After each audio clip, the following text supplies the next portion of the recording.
કેમ છો વિદ્યાર્થી મિત્રો? તો ફરીથી આપણે એક નવો વિડીયો લઈને આવી ગયા છીએ. ધોરણ 12 અંગ્રેજી ગુજરાતી મીડિયમ ગાલા અસાઇનમેન્ટ 2025-26 નું જે સોલ્યુશન ચાલે છે પેપર 4 સેક્શન સી, જે આપણે લેપિંગ નામની ચોપડીમાંથી પૂછાય છે.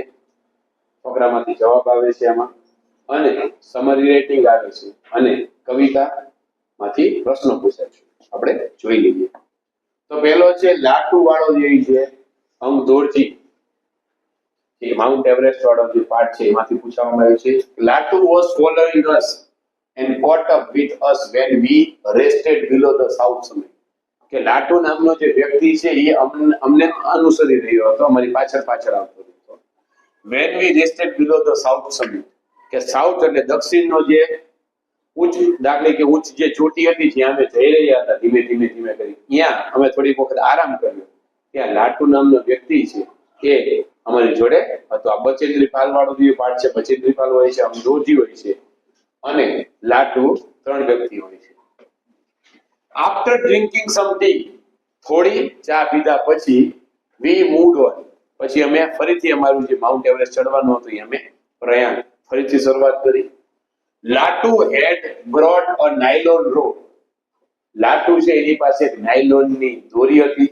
સો અંગદોરજી એન્ડ આઈ કોણ છે અહીંયા? કોણ છે? બચેન્દ્રીપાલ હોઈ શકે, અરુણિમા સિન્હા હોઈ શકે, મોટા ભાગે બચેન્દ્રીપાલામાં દેખાડે છે. I roped up while Latu walk in the middle, કે એક છેડો અંગદોરજી પાસે હતો, બીજો છેડો છે બચેન્દ્રીપાલ પાસે હતો, અને અંગદોર જે લાટુ હતો, લાટુ વચ્ચે એક દોરી રાખતા હતા. એટલે આપણે જોઈ શકીએ છીએ કે જ્યારે કોઈ પર્વત ચડતા હોય એની સાથે વચ્ચે દોરી રે ત્રણે કમરમાં બાંધેલી રાખે છે. એટલા માટે કે કોઈ પણ વ્યક્તિ જો એકાદો પડી જાય, એમને ચડતી વખતે કે ઠેસ કે એવું આવે તો પડી જાય, તો સપોર્ટમાં જે બીજા બધા વ્યક્તિ હોય એની પાસે કમરમાં દોરી બાંધેલી હોય તો એ વ્યક્તિ નીચે પડી ન જાય અને અકસ્માત ન થાય. while Latu walked in the middle holding the rope with one hand, એક હાથમાં દોરી પકડતો હતો. more for balance with security, શેના માટે?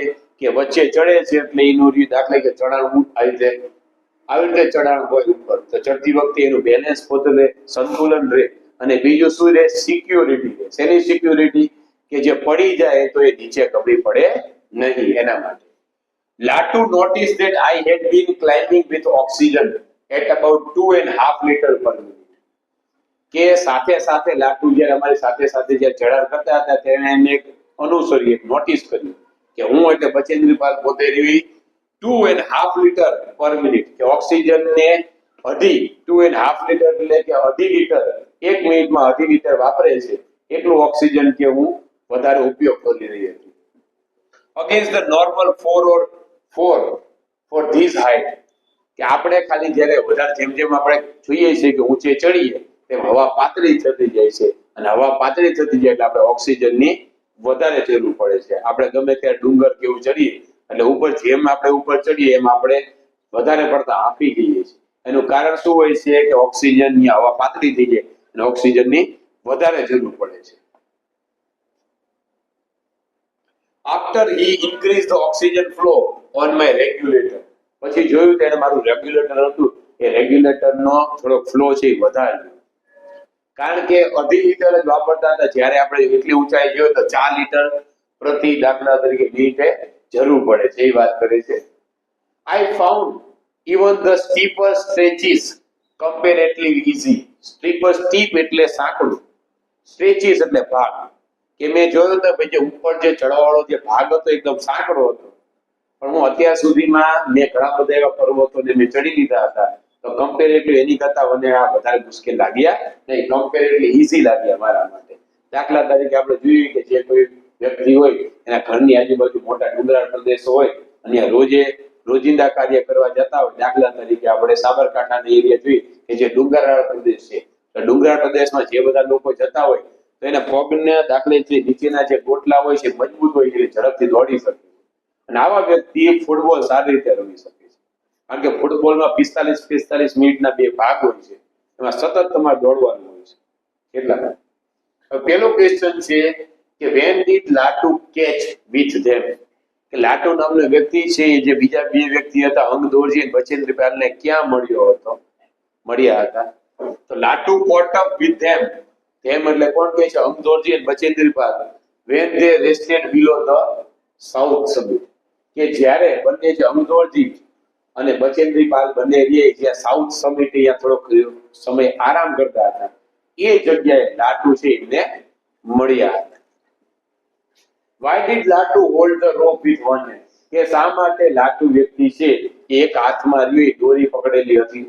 આપને ખબર છે કે બેલેન્સ કરવા માટે એની સિક્યુરિટી માટે. તો Latu held the rope with one hand to make balance with security, કે એક હાથથી દોરી પકડી હતી કે જેથી એનું સંતુલન જળવાઈ રહે, સાથે સાથે એની સિક્યુરિટી મજબૂતાઈ રહે, એ પડી ન જાય. અને બીજા હાથમાં શું હોય છે? કુહાડી હોય છે. કુહાડી કેવી હોય છે? કે જે બરફની કુહાડી, કે જેથી એમને આમથી આમ ખોદવાનું હોય કે લગાવવાની હોય, એટલે એક હાથમાંથી બેલેન્સ થઈ જાય, બીજા હાથમાંથી ધીમે ધીમે ધીમે કરીને પર્વતને ચડી શકે. Vote Latu notice? લાટુએ શું નોટિસ કર્યું હતું? તો આપને ખબર છે કે જે બચેન્દ્રીપાલ છે એનો ઓક્સિજનનો ફ્લો હતો 1 મિનિટે ખાલી 2.5 લીટર જ હતો, સાવ ઓછો હતો. અને એટલી ઊંચાઈએ ઓછામાં ઓછો 4 નો વાલ ખુલ્લો હોવો જોઈએ. એની વાત કરે છે કે Lhatoo notice that the narrator had been climbing with the oxygen. Narrator આમાં લખ્યું છે, કારણ કે આમાં મેન્શન નથી કર્યું, પણ તમે આખો પાઠ વાંચો એટલે તમને ખબર પડે આમાં બચેન્દ્રીપાલ આવે છે. at about 2.5 liter per minute, 1 મિનિટમાં 2.5 લીટર જ ખાલી એમને ઉપયોગ કરતા હતા. against the normal force of this height, કે આટલી ઊંચાઈએ જો એમને ચડવું હોય તો 4 લીટર જોઈએ ઓછામાં ઓછું. પણ એ પોતે જે નેરેટર છે, લેખક છે, આવું શું કરવા કરી રહ્યા હતા? કદાચ એમને એવો ડર હોય કે જેમ જેમ આપણે ઉપર જઈએ આપણે ઓક્સિજનની વધારે જરૂર પડે, અને આપણી પાસે જે ઓક્સિજનનો પૂરતા પ્રમાણમાં જથ્થો ન હોય તો આપણે જે આપણું ડેસ્ટિનેશન હોય ડેસ્ટિનેશન પહોંચી શકીએ નહીં, અને આપણે પાછું આવવું પડે. એટલે સરળતાથી પહેલા બધા આપણે શું કરે છે કે ઓક્સિજનનો ફ્લો ઓછો રાખે છે. આવું નવું ક્યારે કરે છે? જ્યારે સ્કુબા ડાઇવિંગ માટે બધા ગોવાના બધા જે દરિયા કિનારામાં બધા ડાઇવિંગ કરે ત્યાં આપણે ઓક્સિજનની જરૂર પડે, તો શરૂઆતમાં બધા લોકો છે ઓક્સિજનનો ફ્લો શું કરે? ઓછો રાખે. એટલે જ્યારે સાવ નીચે સુધી તળિયે જતા દઈએ ને ઓક્સિજનની જો વધારે પડે જરૂર, તો એ ફ્લો વધારી શકે, સરળતાથી બહાર આવી શકે. પહેલેથી જ જો આપણે ઓક્સિજનનો ફ્લો વધારે રાખ્યો હોય અથવા નોર્મલ રાખ્યું હોય તો નીચે આપણે તળિયે જઈને આપણો ઓક્સિજનનો બાટલો કદાચ ખાલી થઈ જાય તો આપણે સરળતાથી ઉપર આવી શકતા નથી, ને આપણું જીવનું જોખમ વધી જાય છે. એની વાત કરે છે. પછી આમાં સચ બિહેવિયર ઓફ એન્ટ્સ પાર્ટમાંથી પૂછાય છે. આ પેપરની પ્રિન્ટિંગ મિસ્ટેક છે, આપને ખબર છે કે આમાં સપ્લિમેન્ટરીમાંથી જ પૂછવામાં આવે છે. આ ખોટો ફકરો મૂકી દીધો છે, છતાં પણ આપણે માની લઈએ છીએ કે ફકરો આપેલો છે તો આપણે સોલ્વ કરવાની આપણી ફરજ હોય. આપણે કરી નાખીએ કે such behaviour showing the adeptness of ant, કે આવું વર્તન કે જે કીડીઓનું એડેપ્ટનેસ એટલે સંતુલન જાળવવું. કોઈ પણ વાતાવરણમાં કેવું સંતુલન છે? એડેપ્ટનેસ એટલે સંતુલન જાળવવું. આપણે દાખલા તરીકે ધ્રુવ પ્રદેશમાં રહેતા હોય તો આપણું શરીર એવી રીતે ટેવાઈ જાય કે આપણને મોટા ભાગે ઠંડી લાગે નહીં. ફોરેનરો જ્યારે દાખલા તરીકે ભારતની મુલાકાત લે છે એમને શિયાળામાં પણ એમને તો આપણે જોઈએ છીએ કે જેકેટ પહેર્યા વગર ફરતા હોય છે, કારણ કે એમને એવા પ્રદેશમાંથી આવે છે કે જ્યાં ઠંડી વધારે હોય છે, તો આપણી જે ઠંડી છે એમને નોર્મલ લાગે છે. has been noticed and studied by many. આવા પ્રકારનું વર્તન ઘણા બધા લોકો દ્વારા વર્તન જે સ્ટડી કરવામાં આવ્યું અને નોટિસ કરવામાં આવ્યું. Now science has discovered something about ant life. હવે વૈજ્ઞાનિકોએ કીડીના જીવન વિશે થોડુંક એવું અજુગતું જાણ્યું છે. which seem to show that, કે જે એવું દર્શાવે છે, બતાવે છે કે the intelligence of this tiny creature is very close to human intelligence. એવું દર્શાવે છે કે નાના નાના જે સજીવ છે, જે કીડી છે, એમની બુદ્ધિ શક્તિ છે એ માનવના બુદ્ધિ શક્તિથી ખૂબ જ નજીક છે. જે રીતે આપણે આપણું કામ કરીએ તો કામ કરવા માટે કામની વહેંચણી કરી નાખીએ છીએ, ભાગ કરી નાખીએ છીએ કે અમુક વ્યક્તિને આટલું કામ કરવાનું, કે જેથી ટાઈમ મેનેજમેન્ટમાં આપણે જે આપણું કામ હોય કામ પૂરું કરી શકીએ. તો કીડી પણ પાઠમાં ભણાવવામાં આવ્યું છે એવી રીતે કે એમના કામની વહેંચણી કરી નાખવામાં. Not all scientists concede to this way, કે બધા વૈજ્ઞાનિકો જે આ મત છે મત સાથે સહમત થતા નથી. But you may look at some of these facts and form your own opinion.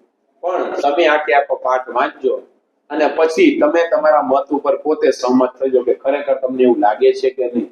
અને જ્યારે પણ તમે શાંતિથી બેઠા હોય તો કીડીનું અવલોકન કરજો કે ખરેખર એમનું કામ ની વહેંચણી કરે છે કે નહીં. પહેલું છે What has science discovered about ant life? કે વૈજ્ઞાનિકોએ કીડીના જીવન વિશે શું ડિસ્કવર એટલે શોધી કાઢ્યું છે. ઇન્વેન્શન એટલે કંઈક ને કંઈક નવું હોય ને ઇન્વેન્શન કહેવાય છે. ડિસ્કવર એટલે કે આપણી સમજ શક્તિ ન હોય પણ ત્યાં એ હયાત હોય જ તેને ડિસ્કવર કહેવાય છે. દાખલા તરીકે કોલમ્બસ છે તો કોલમ્બસ ડિસ્કવર અમેરિકા. તો કોલમ્બસ છે એ દાખલા તરીકે અમેરિકા ખંડ શોધી કાઢ્યો. વાસ્કો ડી ગામા એ ભારત આવવાનો જળમાર્ગ છે શોધી કાઢ્યો. તેમાં discover Vasco da Gama discover the way to come to India. કારણ કે શોધ્યો તો વાસ્કો ડી ગામા એ શોધ્યો એ પહેલા જળમાર્ગ ક્યાં હતો જ તે કઈ નવો બનાવીને આવ્યો નથી. એટલે કઈ નવું ન હોય તો એને ડિસ્કવર કહેવાય. અને તમે કઈક નવું કરો દાખલા તરીકે એરોપ્લેન ની શોધ કોને કરી તો રાઇટ બ્રધર્સ છે. એરોપ્લેન એની પહેલા કોઈ બનાવી જ નતું એટલે એને ઇન્વેન્શન કહેવાય. ઇન્વેન્શન એટલે પણ શોધ કરવી થાય, ડિસ્કવર એટલે પણ શોધ કરવી થાય. પણ ઇન્વેન્શન એટલે શું કે જે કંઈક નવું હોય એને ઇન્વેન્શન કહેવાય છે. અને ડિસ્કવર કે તમારી ખાલી માહિતી ન હોય પણ આ વસ્તુ અહીંયા રહેલું જ હોય ને ડિસ્કવર કહેવાય છે. Science has discovered something about ant life which seem to show that the intelligence of these tiny creatures is very close to human intelligence. જ્યાં કે આખું બેઠું વાક્ય આપેલું છે કે વૈજ્ઞાનિકોએ શોધું કાઢ્યું છે કે કીડીઓનો જે મગજ શક્તિ છે એની બુદ્ધિ શક્તિ છે માનવની બુદ્ધિ શક્તિથી ખૂબ જ નજીક છે. Find out the similar word for expertise from the paragraph. Paragraph માંથી એક્સપર્ટાઇઝ નામનો શબ્દ છે એનો સમાનાર્થી શબ્દ શોધવાનો છે. The similar word for expertise from the paragraph is adaptness. Expertise એટલે સહમત થવું, સંતુલન જાળવવું, કોઈ પણ ઓલામાં નિપુણ થવું. આમાં પણ છે એડેપ્ટનેસ એટલે સંતુલન જાળવવું. આનો સમાનાર્થી શબ્દ છે, સિનોનિમ છે, નિયરેસ્ટ મીનિંગ છે. પછી ગુરુ અને ચેલાની વાત કરે છે જે આપણે પાઠ ભણાયો હતો. ગુરુ એ ટુ ડિસાઇપલ કે બંને બૂબા બૂબ કરતા હોય છે અને સાંભળે છે. રાત્રે નગર ફરવા જતા હોય છે, રાત્રે મોડું થઈ જાય છે. ક્યાં ક્યાં આપેલો છે. એનું ટાઇટલ ઘણા બધા હોઈ શકે. ગુરુ એન્ડ ટુ ડિસાઇપલ દાખલા તરીકે પછી ક્લેવર ગુરુ. ઘણા બધા તમને અલગ અલગ રીતે ટાઇટલ લખાયેલા છે એમાંથી તમારે તમે લખી નાખવાનું છે. આ ફકરાનું એક તૃતીયાંશ કરવાનું છે. એક તૃતીયાંશ કરી અને તમારે યોગ્ય શીર્ષક આપવાનું છે.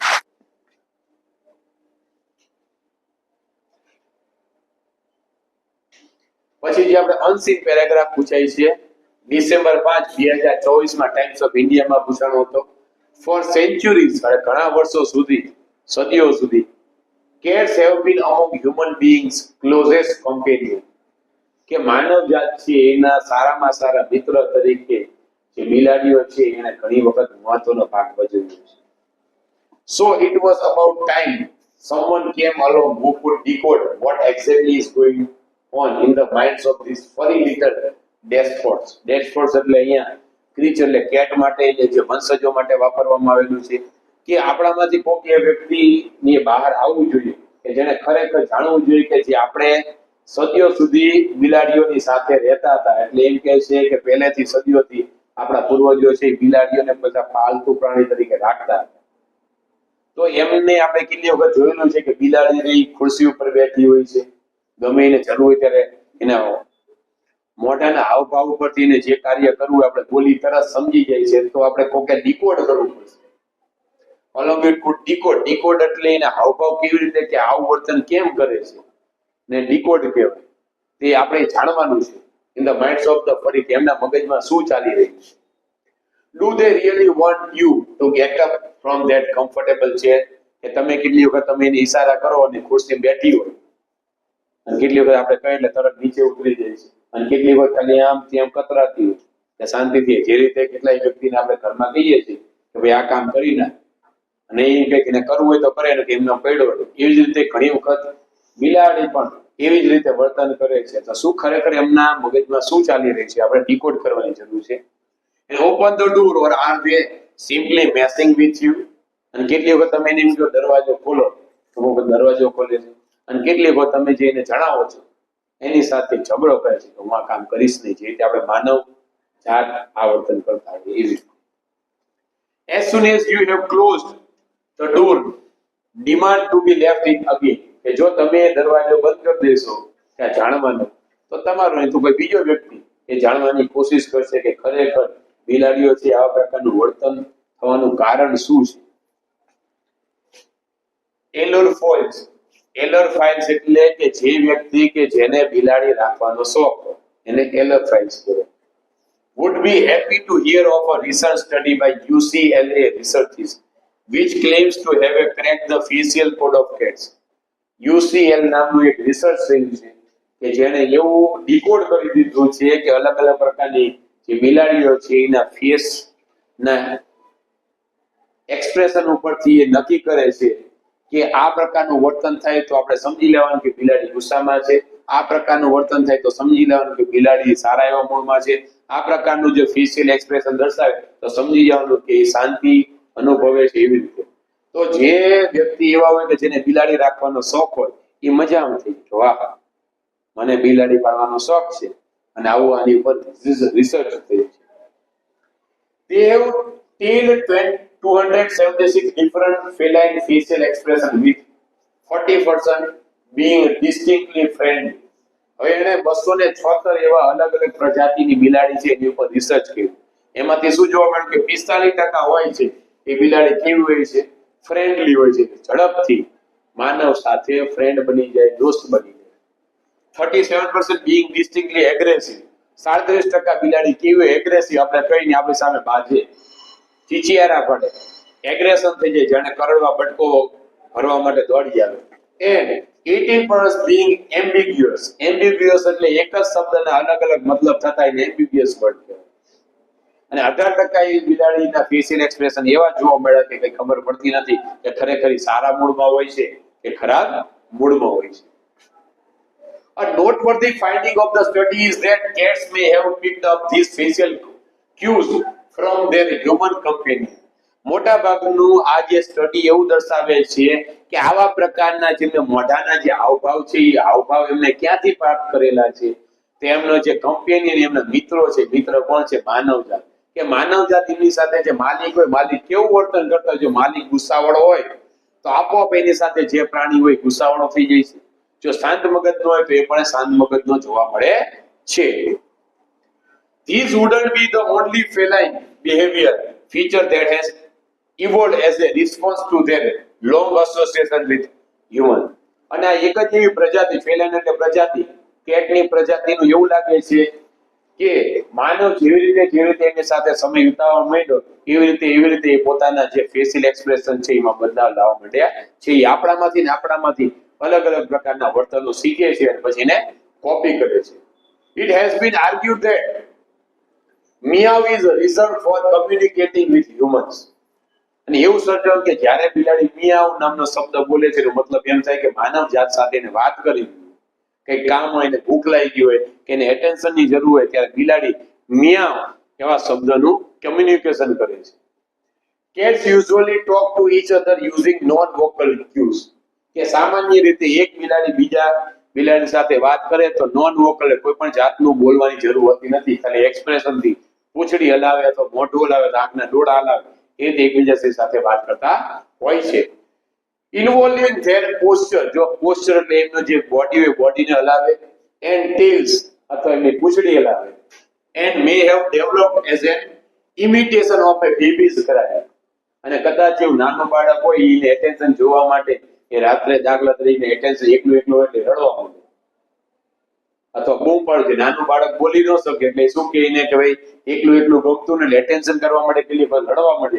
એવી જ રીતે બિલાડી પણ આ જ એક્સપ્રેશનની કોપી કરે છે કે જ્યારે એકલું લાગે એટલે મિયાવ શબ્દનો ઉપયોગ કરે છે. જૂન 2024 માં પૂછાણું છે, how do cats communicate with their community.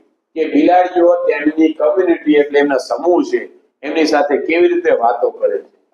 તો cats communicate with their community using non-vocal cues અને ક્યુ છે especially their posture and teeth. કે સામાન્ય રીતે એની પૂંછડી અને એના શરીરના હાવભાવ અને કોઈ પણ સાધના કોઈ પણ પ્રકારના શબ્દો વગર એ પોતે પોતાની કમ્યુનિટીમાં બીજી જે બધી બિલાડી છે એમની સાથે વાતચીત કરતા જોવા મળે છે. When is meow used? કે ક્યારે મિયાવ નામનો શબ્દ છે એનો ઉપયોગ કરવામાં આપણે જોવા મળે છે. The meow is used mainly for communicating with humans. કે સામાન્ય રીતે બિલાડી છે મિયાવ નામનો શબ્દ એ માનવ જાત સાથે વાત કરવા માટે, એની સાથે સંપર્કમાં આવવા માટે ઉપયોગ કરે છે. And may have been developed as an imitation of a baby's cry. અને આ મિયાવ શબ્દ એને ક્યાંથી કોપી કર્યું, ઇમિટેશન નકલ ક્યાંથી કર્યું? કે જે નાનું બાળક છે, કે જે નાનું બાળક બોલી શકતું નથી, એટલે નાનું બાળક જ્યારે એના મમ્મી કે પપ્પાનું અટેન્શન જોઈએ, એમને બોલાવવા કે રડવા માંડે, એટલે બધાને એમ લાગે કે બેબીને કંઈક થયું છે, એટલે એની નજીક આવે. એટલે જે રીતે નાનું બાળક એટેન્શન મેળવવા માટે આવું કરતું હતું, એમાંથી આ મિયાવ શબ્દ એને ઇમિટેશન કર્યું હોય એવું માનવામાં આવે છે. Who are the closest friend of mankind? માનવ જાતના પાકામાં પાકા નજીકના નજીક ફ્રેન્ડ કોણ છે? Cats are among the closest friends of mankind. બિલાડીઓ છે એ માનવ જાતની નજીકમાં નજીક મિત્ર છે. From where have friends learned facial cues? કે મિત્રો એ આ બધા જે મિત્રો છે એને ફેશિયલ જે મોઢાના જે ચહેરાના ફેસ એ ક્યાંથી એમને મેળવેલા છે, ક્યાંથી એમને શીખેલા છે કે ચહેરાના જે હાવભાવ છે. તો cats have learned facial cues from their human companions. કે બિલાડીઓ છે એની સાથે જે મનુષ્યો રહેતા હતા, માનવજાત રહેતા, એમના ફેશિયલ એક્સપ્રેશન ઉપરથી એમણે કોપી કર્યું કે ભાઈ ગુસ્સામાં હોય તો એમને આવા પ્રકારનું મોઢું કરે છે, શાંત સ્વભાવના હોય તો આવા પ્રકારનું મોઢું કરે છે, એકદમ જ્યારે પ્રેમ દર્શાવે ત્યારે આવા પ્રકારનું એ એક્સપ્રેશન આપે છે ફેશિયલથી. તો એ બધું કોપી કરી બિલાડી પણ એવું જ કાર્ય કરે છે. Give proper title this article. કે આર્ટિકલ છે એનું પ્રોપર તમે ટાઇટલ કેવું આપી શકો? તો મેં આપ્યું છે decoding the facial expression of cats. કે બિલાડીઓ છે એનું જે ફેસ છે, ફેસ ની એક્સપ્રેશન છે એનું આપણે શું કરીએ છીએ? ડીકોડિંગ કરીએ છીએ. ડીકોડિંગ એટલે એનું અલગ અલગ પ્રકારમાં વર્ગીકરણ કરવું. એન્કોડિંગ એટલે આપણે સમજવું અને સમજી જે આપણે જવાબ આપીને ડીકોડિંગ કહેવાય. કમ્યુનિકેશન આખી સાયકલ આવે છે, તમને ખબર છે. ગમે એ વસ્તુ, દાખલા તરીકે હું અહીંયા અત્યારે બોલું છું, એ બોલી સૌથી પહેલા તમારા કાન પાસે છે. હું અહીંયા બોલું છું, જે અવાજ કયા માધ્યમ દ્વારા બોલાય છે? તો કે શબ્દો દ્વારા બોલે છે. એટલે શબ્દો દ્વારા તમે પહેલા સમજો અને એન્કોડ થાય. એન્કોડ તમારા મગજમાં થાય, એન્કોડ થાય, તમે જે સમજો અને સમજીને જે જવાબ આપો એને ડીકોડ કહેવાય. અને ડીકોડ કરીને હું જે સમજીને ફરીથી તમને જવાબ હોય એને ફીડ કહેવાય. આવી રીતે આખું સાયકલ ચાલે છે કે સ્પીકર, એન્કોડિંગ, પછી દાખલા કે મીડિયમ, ચેનલ, પછી ડીકોડિંગ અને રિસીવર, ને છેલ્લે આવે છે ફીડબેક. આમાં કેટલું પણ ખાલી ફેશિયલ એક્સપ્રેશન ઓફ cats અથવા about cats, human being and the relationship between cats, ઘણા બધા અલગ અલગ પ્રકારના તમે ટાઇટલ શીર્ષક આપી શકો છો. હવે જે આપણે કવિતામાંથી પ્રશ્ન પૂછાય છે કે યાદ રાખો, નો મેન આર સ્ટ્રેન્જ. કોઈ પણ વ્યક્તિ સ્ટ્રેન્જ નથી, વિચિત્ર નથી, અજાણ્યા નથી. નો કન્ટ્રીઝ આર ફેવરેટ. કોઈ પણ દેશ છે એ અલગ દેશ નથી, ફોરેન દેશ નથી. beneath all uniform, કે આપણી બધી ચામડીની નીચે. યુનિફોર્મ એટલે કપડાની વાત નથી કરતો, પણ કે આપણી બધાની ચામડી કેટલાય કાળા હોય, કેટલાય ધોળા હોય, કેટલાય લાલ કલરના હોય, કેટલાયના વાળ બ્રાઉન કલરના. આ બધી જે આપણી માનવ શરીરની જે ચામડી છે એની નીચે અ સિંગલ બોડી બ્રીથ, એક જ એવું શરીર છે જેને શ્વાસ લેવાની જરૂર પડે, જેને ખોરાકની જરૂર પડે છે. લાઈક અવર્સ, આપણા જેમ જ તે the land our brothers walk upon. આપણા જે ભાઈઓ હોય છે, જે ભલે એની સ્કિન કાળી હોય, ભૂરી હોય, ઘવણની હોય, તો એ પણ એ જ આપણા જેમ જ તે જમીન ઉપર ચાલે છે. એવા વ્યક્તિ એવું નથી કે જે આકાશમાં ઉડી શકે છે. Is earth like this in which we all shall lie? અને આપણા જેવી જ પૃથ્વી છે કે જેમાં એ ધીમે ધીમે કરી છેલ્લે પૃથ્વીની અંદર મૃત્યુ થશે તો ત્યારે એમાં સમાઈ જશે. કેટલાય સળગાવવામાં આવે છે, કેટલાય દફન વિધિ કરવા, પણ છેલ્લે આપણે આ માટીમાંથી જ ઉત્પન્ન થયા છીએ, માટીમાં જ અંદર નષ્ટ થઈ જવાના છે. Are fed by peaceful harvest, કે જો સારો એવો પાક થાય તો બધા શાંતિથી એનો ખોરાક તરીકે ઉપયોગ કરે. બાય વોર્સ લોંગ વિન્ટર્સ થાય, પણ જો યુદ્ધ થાય તો બધાને ધીમે ધીમે ધીમે એ ભૂખમરાનો સામનો કરવો પડે. પહેલું છે કે explain beneath all unit for a single body breath, કે સમજાવો કે બધા શરીર નીચે એક સામાન્ય એવું શરીર એ શ્વાસ લે છે યુનિફોર્મની નીચે. તો beneath all uniform એટલે કે બધા પ્રકારની જે ચામડી છે એના નીચે એક સામાન્ય એવું શરીર છે જે સમી શ્વાસ લે છે. એટલે શું થાય? inside every uniform, એટલે બધા એવા યુનિફોર્મ, બધી ચામડીની અંદર all human beings are the same. આપણે બધા એક જ છીએ, બધાનો લોહી લાલ જ છે, બધાને એક જ હૃદય હોય છે, બધાને બે જ હાથ હોય છે, બધાને આ જ આંખ હોય છે જેનેથી બધાનું નિરીક્ષણ કરે છે. and share the same human body and feeling, બધાને એક સરખું તે માનવ શરીર હોય છે, બધાની લાગણીઓ સરખી જ હોય છે, બધાને ગુસ્સો આવે છે, બધા પ્રેમ દર્શાવે છે, બધાને ભૂખ લાગે છે, તરસ લાગે છે, એ લખ્યું. એક્સપ્લેન એટલે સમજાવો ભાઈ લોંગ વિન્ટર સ્ટાર કે શિયાળામાં ભૂખમરાનો સામનો. કારણ કે ફોરેનની વાત છે કે ફોરેનમાં જ્યારે બરફ પડે એટલે પાક બધો નષ્ટ થઈ જાય છે, એટલે મોટા ભાગે બધા લોકોને ભૂખમરાનો સામનો કરવો પડે. સ્ટાર એટલે ભૂખમરા. While long winter storm means that people suffer and are deprived because of the long-lasting destruction and scarcity brought by the wars. આ એવું સમજાવવા માંગે છે કે યુદ્ધના લીધે જ્યારે યુદ્ધ થાય છે ત્યારે મોટા ભાગનું જે જમીન ઉપર યુદ્ધ થાય છે, જે લોકોની જરૂર પડે છે, ત્યારે જે બધો ખોરાક હોય ખોરાક નષ્ટ થઈ જાય છે. Means that people suffer and are deprived એટલે એને વંચિત રાખવામાં આવે છે અને એને પીડા ભોગવવા. કેના કારણે? Because of the long lasting destruction, વિનાશના લીધે. કયો વિનાશ? scarcity brought by wars. યુદ્ધ થાય છે ત્યારે બધી ચીજ વસ્તુની અછત થઈ જાય છે, અને અછત થઈ જાય છે તો ખરેખર જે નાના માણસો છે એ નાના માણસોને ભૂખમરાનો સામનો કરવો પડે છે. What are the common things for people all over the world? કે આખી દુનિયામાં જે બધા લોકો રહે છે એમાં કોમન વસ્તુ શું છે? The common things for people all over the world are the same human body. આખા વિશ્વમાં કોમન વસ્તુ છે, બધાને માનવ જાતનું એક શરીર છે, બે હાથ હોય છે, બે પગ હોય છે, બે આંખ હોય છે, એક નાક હોય છે. The same land to live. બધા પૃથ્વી ઉપર ચાલે છે and walk upon, કે જેની ઉપર ચાલે છે ને રહે છે.